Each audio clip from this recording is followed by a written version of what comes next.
लोकशाहीचा बुलंद आवाज, रिपब्लिकन वार्ता, महाराष्ट्र। विद्यार्थी वाहतूक करणाऱ्या वाहनधारकांसाठी कार्यशाळेचे आयोजन। अपघातामध्ये मृत्युमुखी पडलेल्या नागरिकांच्या स्मरणार्थ खास विद्यार्थी वाहतूक करणारे वाहन मालक चालक यांच्यासाठी रामलीला लॉन्स येथे टाटा मोटर्स, उज्ज्वल ऑटोमोटिव्ह आणि विद्यार्थी वाहतूक संघटना नाशिकचे अध्यक्ष अजिम सय्यद तसेच प्रादेशिक परिवहन कार्यालय नाशिक यांच्या संयुक्त विद्यमाने कार्यशाळेचे आयोजन करण्यात आले। यामध्ये वाहन मालक चालक यांनी विद्यार्थी वाहतूक करताना वाहनांची घेण्यात येणारी काळजी आणि विद्यार्थी सुरक्षितता तसेच वाढती रहदारी लक्षात घेऊन रहदारीचे पालन करून आणि सहकार्याची भावना ठेवून वाहतूक करावी। या कार्यशाळेसाठी अप्पर परिवहन आयुक्त भरत कळसकर यांच्यासह प्रादेशिक परिवहन अधिकारी हेमंत हेमाडे, महेश देशमुख, सचिन भोसले तसेच सर्व मोटार वाहन निरीक्षक, विद्यार्थी वाहतूक संघटनेचे सर्व पदाधिकारी, सदस्य, महिला चालक व पदाधिकारी, शालेय शिक्षक व मुख्याध्यापक, पालकवर्ग, व्हॅन लिंकअप परिवार, रिक्षा चालक, ट्रक, टेम्पो, अँब्युलन्स, क्रेन चालक, नाशिक शहराबरोबर खोटी, इगतपुरी, पिंपळगाव, अहिल्यानगर, बारामती, नांदगाव, जालना, जामनेर येथील चालक मोठ्या संख्येने उपस्थित होते। हा कार्यक्रम यशस्वी करण्यासाठी महिला चालक यांचा महत्त्वाचा सहभाग लाभला। याकरिता माननीय परिवहन आयुक्तांनी दिलेल्या निर्देशाप्रमाणे आपल्याला ही कार्यशाळा तात्काळ आयोजित करायची होती। त्याकरिता अजिम सय्यद साहेब आणि टाटा मोटर्स यांनी एकदम तत्परतेने 2 दिवसांमध्ये ही कार्यशाळा आपल्या सर्वांसाठी आयोजित केली। याकरिता मी त्यांचे आभार मानतो। आणि या कार्यशाळेचा लाभ घेऊन ज्या प्रकारे या ठिकाणी तुम्हाला तर सर्व प्रकारे माहितीच आहे, वाहतुकीचे नियम काय आहेत, कशा प्रकारे आपण वाहन चालवले पाहिजे, पण त्याची आज या ठिकाणी आपण परत एकदा पुनरुजळणी केली। आणि तुम्हा सर्वांकडून मी हीच अपेक्षा ठेवतो की या कार्यशाळेमुळे आपण यानंतर जेव्हा विद्यार्थी वाहतूक कराल तर ती वाहतूक करण्यापूर्वी की निदान माझं वाहन स्वच्छ आहे का, निदान ते रस्त्यावर चालवण्यालायक योग्य आहे का, त्याची सर्व कागदपत्रे विधिग्राह्य आहेत का, आणि ही वाहतूक करताना मी अत्यंत संयमाने व धैर्याने मी वाहन चालवेल, एवढं तरी तुम्ही कराल ही तुमच्याकडून मी आशा बाळगतो। ट्रॅक करायचं असेल तर त्या ठिकाणी व्हीएलटीडी व्हेकल ट्रॅकिंग डिव्हाइसेस आहे की जे आमच्या आता कमांड सेंटर जे अंधेरीमध्ये आहे त्याला जोडलेलं आहे।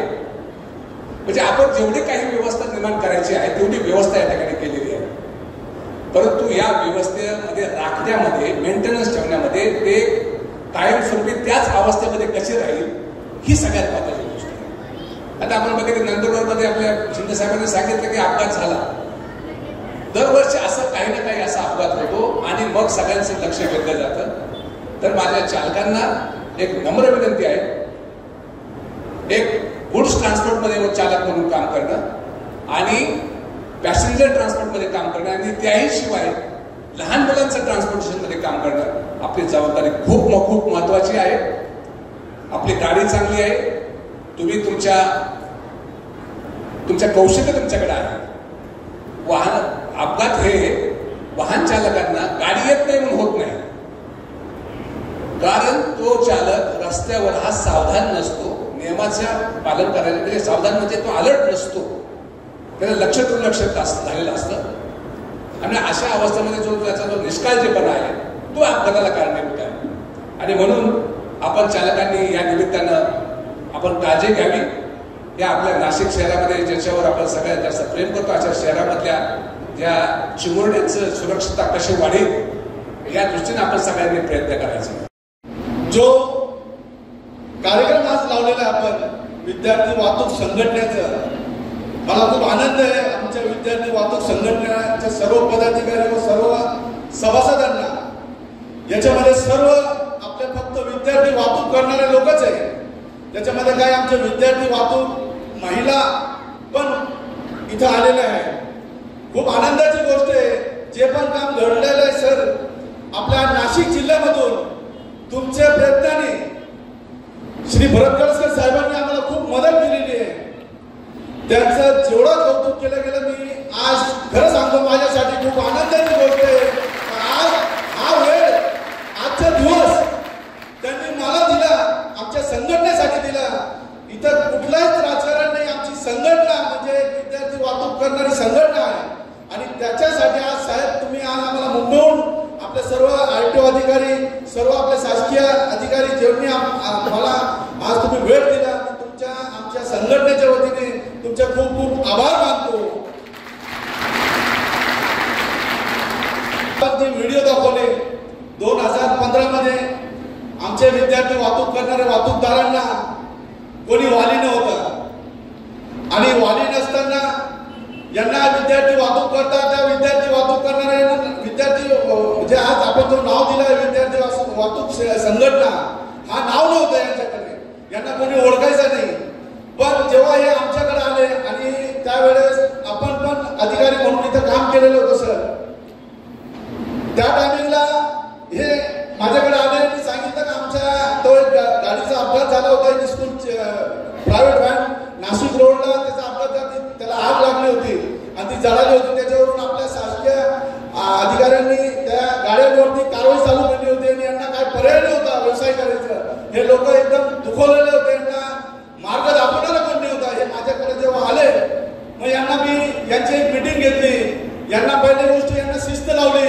आपण जे काम करतोय आपण शिस्ताने करत असेल तर माझ्या संघटनेमध्ये तुम्हाला धारा भेटेल आणि तुम्हाला मी साथ देईन. या लोकांनी मान्य केलं आणि 2015 पासून जेव्हा आपल्याकडे हे लोक आल्यानंतर जेव्हा आमची भेट साहेब कळसकर साहेबांची आमची भेट झाली, साहेबांना आम्ही आणि साहेबांना खूप आवड होती कारण की साहेबांनी मुंबईमध्ये खूप मोठं काम केलेलं आहे स्कूल व्हॅनसाठी. साहेबांनी आम्हाला सांगितलं या पासिंग करण्यासाठी आम्हाला त्या टायमिंगला 50,000 रुपये खर्च येत होता एका गाडीला परमिट काढण्यासाठी आणि तो खर्च साहेबांच्या प्रयत्नाने आम्हाला तो 8 ते 9,000 रुपये मध्ये प्रत्येक गाडीवाल्यांना परमिट करून दिलं. म्हणजे त्याचं पूर्ण श्रेय आता आमच्या भरत कळसकर साहेबांना. रिपब्लिकन वार्ता महाराष्ट्र न्यूज साठी विशेष प्रतिनिधी आनंदा भाडे, Nashik. Subscribe now and press the bell icon. Never miss an update.